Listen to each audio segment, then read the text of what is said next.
न्यायालयासमोर 27 आरोपी आहेत आणि आज न्यायालयाने हा खटला आरोप निश्चिती करण्यासाठी ठेवलेला आहे.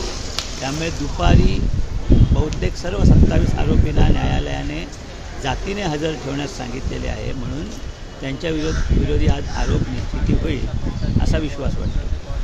आणि फॅमिलीची काय एक्सपेक्टेशन आहे किंवा आजच्या हिअरिंगमध्ये तुमचे जे आर्ग्युमेंट असणार ते कोणते मुद्दे आपण असू शकतो? नाही, याच्याविरुद्ध मुद्दे वगैरे सगळे न्यायालयासमोर युक्तिवाद झालेला आहे.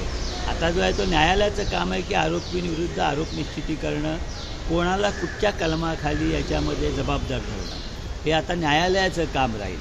आणि त्यासोबत त्यांची जर कुटुंबाविषयी विचार तर या केसमध्ये आत्तापर्यंत 27 आरोपी आहेत. त्यामुळे या 27ही आरोपींचा जर सहभाग असेल तर त्यांना शासन झालं पाहिजे अशी त्यांच्या कुटुंबाची अपेक्षा आहे. त्याचप्रमाणे इतरसुद्धा जर काही त्याच्यामध्ये इन्वॉल्व असतील तर त्यांच्याविरुद्ध पण पुढे तपास योग्य चालू ठेवून त्यांना पण न्यायालयासमोर खेचणं हे त्या कुटुंबाला गरजेचं वाटतं.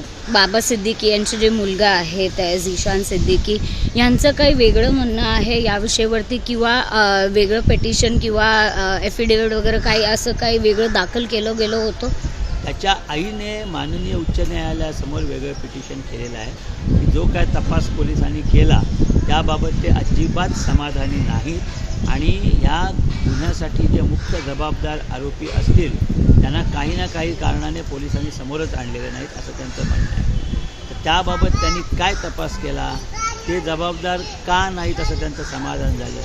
याबाबत जो काय खुलासा आहे तो त्यांनी उच्च न्यायालयासमोर करून त्यांनी जे काय केलं ते योग्य केलं असं माननीय उच्च न्यायालयाला त्यांनी दाखवावं असं त्यांचं म्हणणं आहे.